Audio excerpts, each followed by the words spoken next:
vesla. Otočíš sa na veslo, ale som by ťa mal čakať niekde pri zadnom kolese Mazdy. Dobre? Tak si, že som vás videl, tak som vás videl. Dobre, a ja bežím. Dnešní aktéry nášho kvázi porovnávacieho testu majú predsa len niečo spoločné. Kvalitné zimné pneumatiky. Žltý Megane RS určite poznáte. Testovali sme ho na Nürburgringu, na Nordschleife, na Slovakia Ringu a testovať ho budeme dovtedy, kým nám ho nedajú. A je to podľa mňa jedna z najlepších prednokoliek. Nejazdil som Ford Focus RS najnovšej generácie. No a toto je Subaru. Jednak aj srdcová záležitosť a v kompaktnej triede lepšiu, poctivejšiu štvorkolku nezoženiete. No doniesli by sme sem nejaký Haldex, ale ten by sa možno po chvíli prehrial. No a toto je najzaujímavejší aktér testu. Auto, o ktorom som si až donedávna, myslím dopred roka, myslel len to najhoršie. Malé, nepekné, iba imidžové a to, že to bola zadnokolka, to mi nejakým spôsobom nič nehovorilo. Ale potom začala Mazda do mňa tlačiť poriadne prachy. Pozvali ma na Mazda MX-5 Open Race do Talianska a s týmto autom som jazdil iba s minimálnymi úpravami po okruhu. A stalo sa to, že toto auto ma chytilo za srdce. A je to v podstate taká zadnokolka, ktorá je takým najlepším reprezentantom tých zadnopohonoviek, lebo Bavoráky sú príliš dokonalé, aj Mercedesy, už je tam rozložená hmotnosť, zavesenie náprav zložité. Toto je poctivá zadokolka. No a ešte by sme si mali pred prvou disciplínou povedať, čo by bolo zmyslom dnešného testu. Ja nenájdem víťaza, že či je najlepšia prednokolka, zadokolka alebo štvorkolka. Ale ukážeme vám princípy fungovania, ako tieto autá fungujú na snehu. Prečo na snehu? No lebo keď pôjdete po normálnej asfaltovej ceste, budete mať zapnuté všetky systémy, tak čo sa stane? Pôjdete podľa predpisov. Pôjdete úplne krásne. A keď príde nejaká riziková situácia, tak jednoducho krešnete skôr, než sa spamätáte. Tak to je. Ale keď pôjdete na lyžovačku, bývate na kopci, budete jazdiť po snehu a nedaj Bože si systémy vypnete, tak potom sa prejaví charakter auta tak, ako v dnešnom Autosme Live.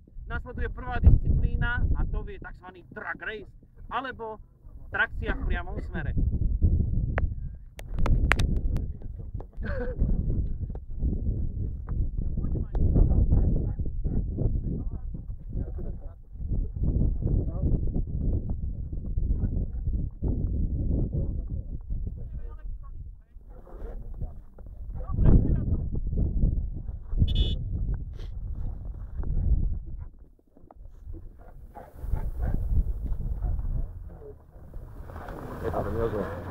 Pokiaľ poradať, ja hotový.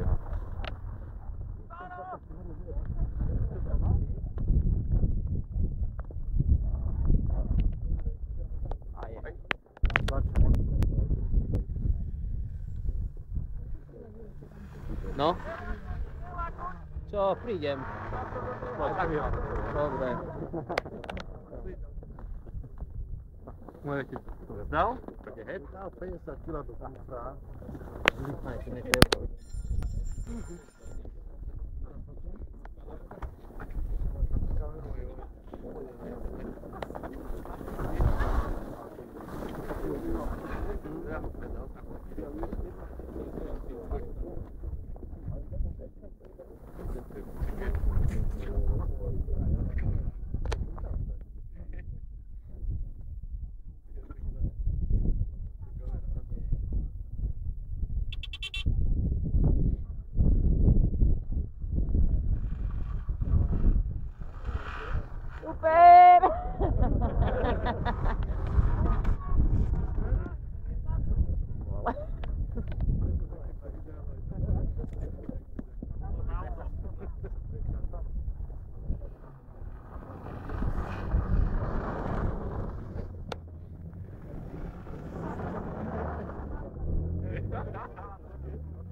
A vy budete cieľová fotobúka, dobre? Čiže ak budem prehrávať, platí tá búka, ak budem vyhrávať, platí tá.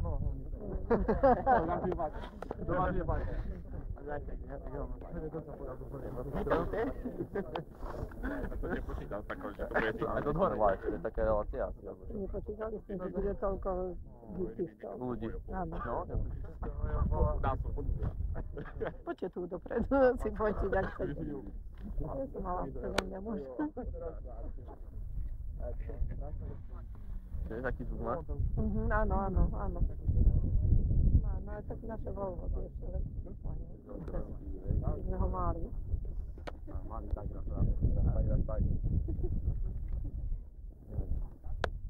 Nemôže ani veľa chcieť. Keď veľa nie je dobré, keď málo to.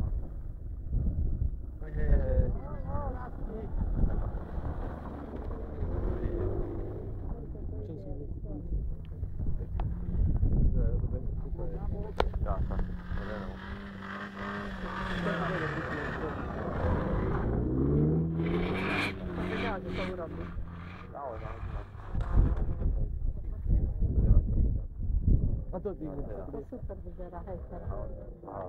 Aha. Ten kde skončil? Skoro ho to. Tak fakt, že on vyhral, no?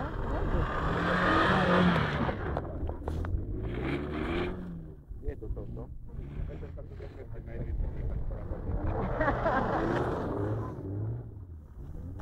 Tak aj to je dobré, no?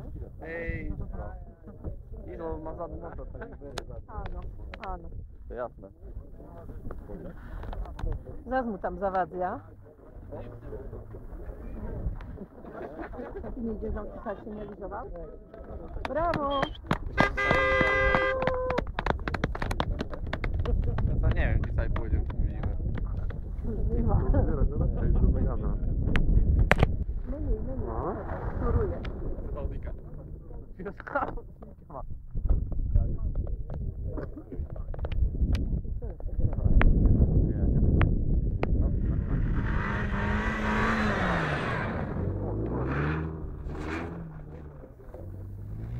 No 3. No, teraz bez ktorej. No, to bola taká remíza. Á, skôr bol tento. Kto vyhral?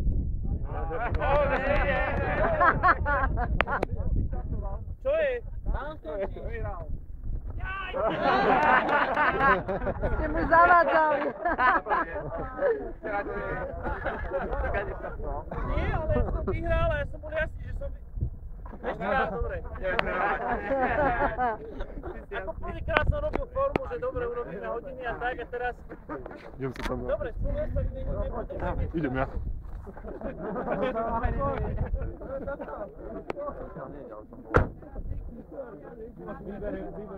Dobre. Ty sa počíta do 2? Dobre. Koľko ti vyhrali?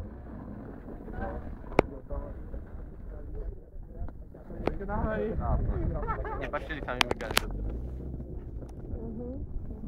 Také trúhry, vieš, to mne zase nepáčia. Nie? To je pekné, no vieš. Spravené. Áno. Trojdverové. Keď to prežije.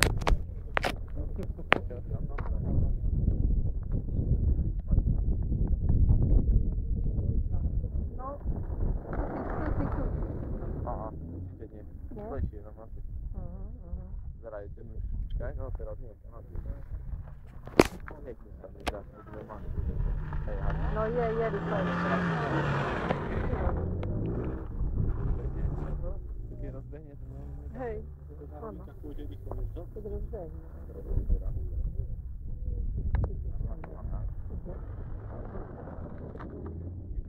Aha.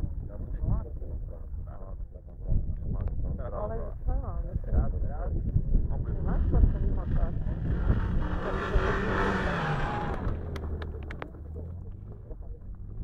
Ešte jedno? A ten ešte rozbehne. Ma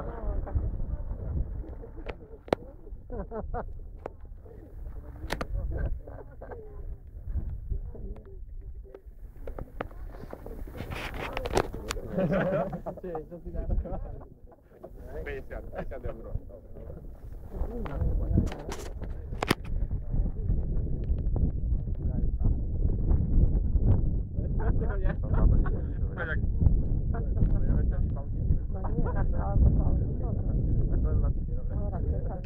Dobra,